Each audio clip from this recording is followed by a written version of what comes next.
अस्सलाम वालेकुम। मैं डॉक्टर मुजीबुल हसन और आप लोगों को खुशामदीद कहता हूं अपने इस यूट्यूब के चैनल पर।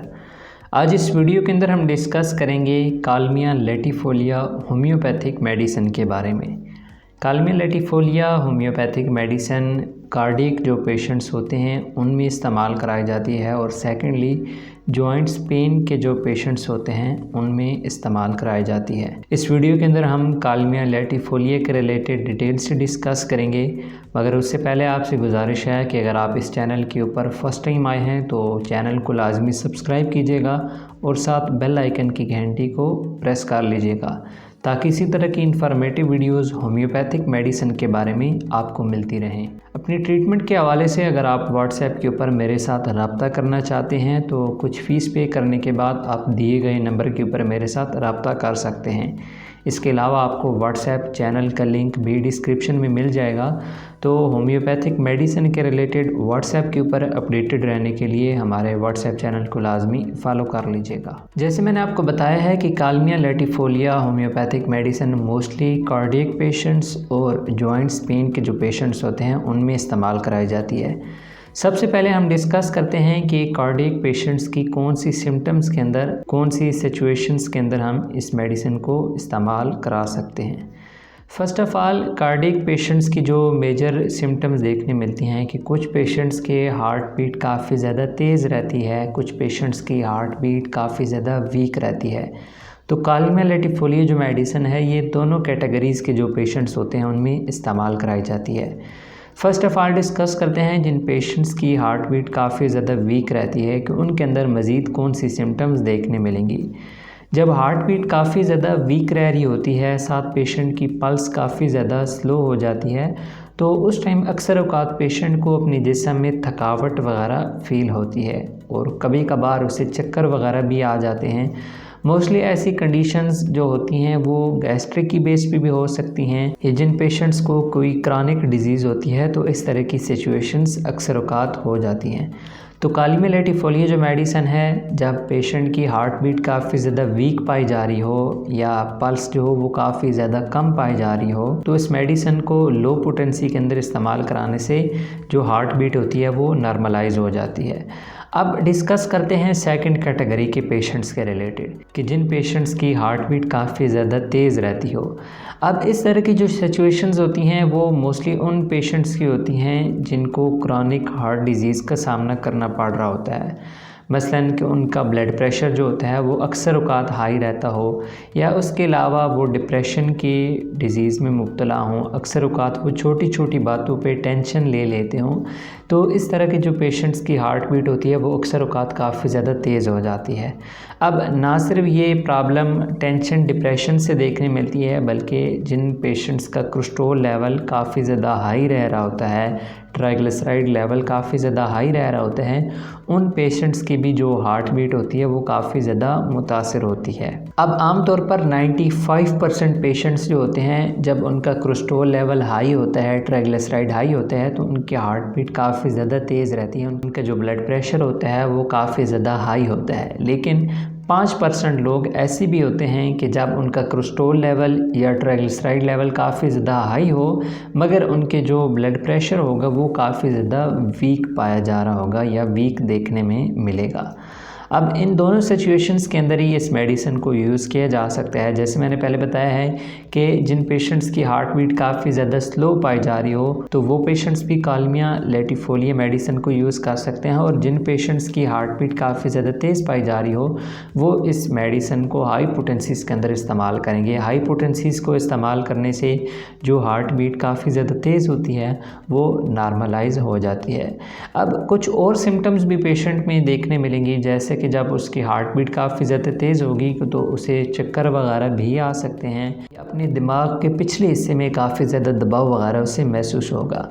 अक्सर औक़ात ऐसे पेशेंट्स में काफ़ी ज़्यादा बेकरारी वगैरह, बेचैनी वगैरह भी पाई जा रही होती है। तो कालमिया लैटिफोलिया मेडिसिन को यूज़ करने से इन तमाम तर सिम्टम्स के अंदर काफ़ी ज़्यादा बेहतरी देखने मिलती है। अब कालमिया मेडिसिन के जो कार्डियक पेशेंट्स होंगे उनमें एक सिम्टम काफ़ी ज़्यादा कॉमन देखने मेरी होगी कि उनको अपने हार्ट जो होगा वो काफ़ी ज़्यादा फड़फड़ाता हुआ महसूस होगा। आमतौर पर जैसे हम अपने हार्ट की बीट को महसूस करते हैं, इसी तरह से जब हमारे जिस्म की किसी अज़ा के अंदर हमें फड़कन महसूस हो रही होती है, इसी तरह से जो हार्ट होगा उसमें काफ़ी ज़्यादा फड़फड़ाहट वगैरह पेशेंट वाज़े तौर पर महसूस कर रहा होगा। तो अगर इस किस्म की सिम्टम्स पाई जा रही हो तो आप अपने होम्योपैथिक डॉक्टर के साथ कंसल्ट करके उनकी कंसल्टेशन की बेस पे होम्योपैथिक मेडिसिन कालमिया को यूज़ कर सकते हैं। अब कार्डियक पेशेंट्स के बाद हम सेकंड डिस्कस करते हैं कि जो जॉइंट्स पेन वाले पेशेंट्स होते हैं उनकी कौन सी सिम्टम्स के अंदर या कौन सी कंडीशंस के अंदर हम कालमिया लैटिफोलिया को यूज़ करा सकते हैं। फ़र्स्ट ऑफ़ ऑल, जब जिस्म के जो छोटे जॉइंट्स हों उनमें काफ़ी ज़्यादा पेन महसूस हो रहा हो तो फ़र्स्ट ऑफ़ ऑल आप अपने ब्लड टेस्ट कराएं, जैसे कि यूरिक एसिड का टेस्ट लाजमन कराएं, इसके अलावा आर फैक्टर का टेस्ट लाजमन कराएं। इन दोनों टेस्टों को मद्देनज़र रखते हुए ही आप होम्योपैथिक ट्रीटमेंट को अपनाएं। अगर तो यूरिक एसिड लेवल काफ़ी ज़्यादा बढ़ा हुआ है तो फिर आप उस हवाले से कालमिया लैटिफोलिया मेडिसिन को भी यूज़ कर सकते हैं और इसके अलावा दीगर जो होम्योपैथिक मेडिसिन हैं उनको भी इस्तेमाल कर सकते हैं। अगर तो आपकी ब्लड टेस्ट रिपोर्ट जो हैं वो नॉर्मल आई हैं लेकिन फिर भी आपको काफ़ी ज़्यादा पेन महसूस हो रहा है, जैसे कि जिस्म के मुख्तलिफ छोटे जॉइंट्स के अंदर पेन महसूस हो रहा हो, लेकिन एक जो सिम्टम पाई जा रही हो कि जो पेन होता हो वो अपनी जगह को बदलता रहता हो, और सेकेंडली जो पेन हो वो ऊपर से नीचे की जानिब मूव हो रहा हो, जैसे कि स्टार्टिंग में जो पेन हो वो गर्दन में महसूस हो रहा हो और फिर वो आहिस्ता आहिस्ता नीचे के जो जॉइंट्स हों, हिप जॉइंट्स, वहाँ पे मूव हो और उधर से नीचे टांगों में मूव होता हुआ नीचे पाँव के जॉइंट्स की तरफ चला जाए। अब इस किस्म की जब सिम्टम्स पाई जा रही हों तो कालमिया लैटिफोलिया जो मेडिसिन है इसको इस्तेमाल करने से इन सिम्टम्स के अंदर वाज़े तौर पर फ़र्क महसूस होता है। अब आम तौर पर जो होम्योपैथिक मेडिसिन होती हैं ये पेशेंट की सिम्टम्स को मद्देनज़र रखते हुए दी जाती हैं, लेकिन मेरा मशवरा आपको होगा कि जब भी आपको कोई भी प्रॉब्लम हो, किसी भी किस्म की बीमारी का आप सामना कर रहे हों, तो आप अपने होम्योपैथिक डॉक्टर के साथ लाजमन मशवरा करें, अपनी डिज़ीज़ की डायग्नोजिंग पे पहले फोकस करें, देन उसके बाद आप अपनी मेडिसिन को स्टार्ट करें। अब कालमिया लैटिफोलिया जो होम्योपैथिक मेडिसिन है ये कार्डियक पेशेंट्स और जॉइंट्स पेन वाले जो पेशेंट्स हैं इनके अलावा गैस्ट्राइटिस के पेशेंट्स में भी इस्तेमाल कराई जाती है। गैस्ट्राइटिस के वो पेशेंट्स के उनमें ये अलामत पाई जा रही हो कि वो जब भी आगे की तरफ झुकें तो उनको अपने स्टमक में काफ़ी ज़्यादा पेन महसूस हो, मतली की कैफियत साथ उनमें काफ़ी ज़्यादा पाई जा रही हो, लेकिन जो ही वो स्ट्रेट हों, सीधे बिल्कुल खड़े हों तो उन्हें अपनी कैफियत काफ़ी ज़्यादा बेहतर महसूस हो। तो कालमिया लैटिफोलिया इस कंडीशन के अंदर भी अपना रोल प्ले करती है। इसके अलावा जिन पेशेंट्स की आई साइट काफ़ी ज़्यादा वीक हो और उन्हें अक्सर औकात अपनी आँखों में काफ़ी ज़्यादा खिंचाव महसूस होता हो, जब भी वो किसी चीज़ की जानिब अपना ध्यान देते हों, किसी चीज़ की जानिब बगौर देखते हों तो उन्हें काफ़ी ज़्यादा खिंचाव अपनी आँखों में महसूस होता हो, तो इस कंडीशन के अंदर भी कालमिया लैटिफोलिया मेडिसिन को यूज़ किया जा सकता है। लेकिन यहाँ पर मैं एक पॉइंट आपको साथ बता दूँ कि मोस्टली जो ये कंडीशंस होगी, जिन पेशेंट्स का ब्लड प्रेशर काफ़ी ज़्यादा हाई रहता होगा तो उनके अंदर ही ये प्रॉब्लम काफ़ी ज़्यादा देखने में मिलती होगी। अब ये जितनी भी कंडीशंस मैंने आपके साथ शेयर की हैं, मोस्टली इन कंडीशंस के लिए कालमिया लैटिफोलिया होम्योपैथिक मेडिसिन अपना काफ़ी ज़्यादा इम्पोर्टेंट रोल प्ले करती है। अब इस मेडिसिन को इस्तेमाल कैसे करना है हम इससे रिलेटेड भी डिस्कस करेंगे, लेकिन मेरा आपको मशवरा होगा कि आप इस होम्योपैथिक मेडिसिन को यूज़ करने से पहले अपने होम्योपैथिक डॉक्टर से लाजमन मशवरा करें और उनकी कंसल्टेशन की बेस पे ही मेडिसिन को यूज़ करें। अब जो हार्ट वाले पेशेंट्स होंगे वो होम्योपैथिक डॉक्टर को फिज़िकली चेकअप कराने के बाद ही इस मेडिसिन को यूज़ करेंगे। सेकेंडली डिस्कस करते हैं जो जॉइंट्स पेन वाले पेशेंट्स होंगे वो इस मेडिसिन को 200 पोटेंसी के अंदर इस्तेमाल करेंगे। 5 ड्रॉप्स सुबह और 5 ड्रॉप शाम को 1 कप पानी में डालकर वो इस्तेमाल करेंगे खाना खाने के तकरीबन 10 से 15 मिनट के बाद।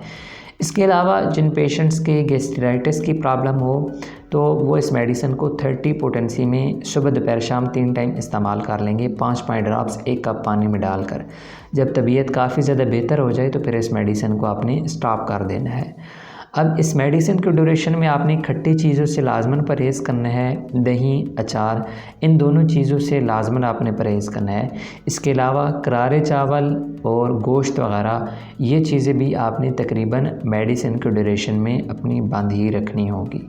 इसके अलावा नीम गर्म पानी पीने के लिए ज़्यादा से ज़्यादा इस्तेमाल करें और फ्रूट्स में स्ट्रॉबेरीज़ का इस्तेमाल ज़्यादा से ज़्यादा करें, क्योंकि स्ट्रॉबेरी का जो फ्रूट होता है इसके अंदर एंटीऑक्सीडेंट्स पाए जा रहे होते हैं जो कि हमारे जिस्म में किसी भी तरह की अगर इन्फ्लेमेटरी कंडीशंस पाई जा रही हों तो उनको ठीक करते हैं।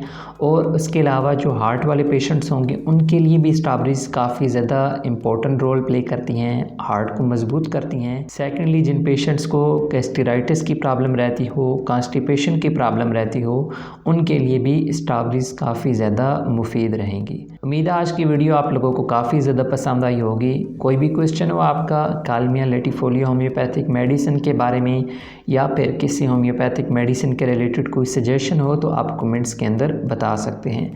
अपने ट्रीटमेंट के हवाले से अगर आप व्हाट्सएप के ऊपर मेरे साथ रब्ता करना चाहते हैं तो कुछ फ़ीस पे करने के बाद आप इस नंबर पर मेरे साथ रब्ता कर सकते हैं। मिलते हैं नेक्स्ट वीडियो में, तब तक के लिए फ़ी अमानिल्लाह।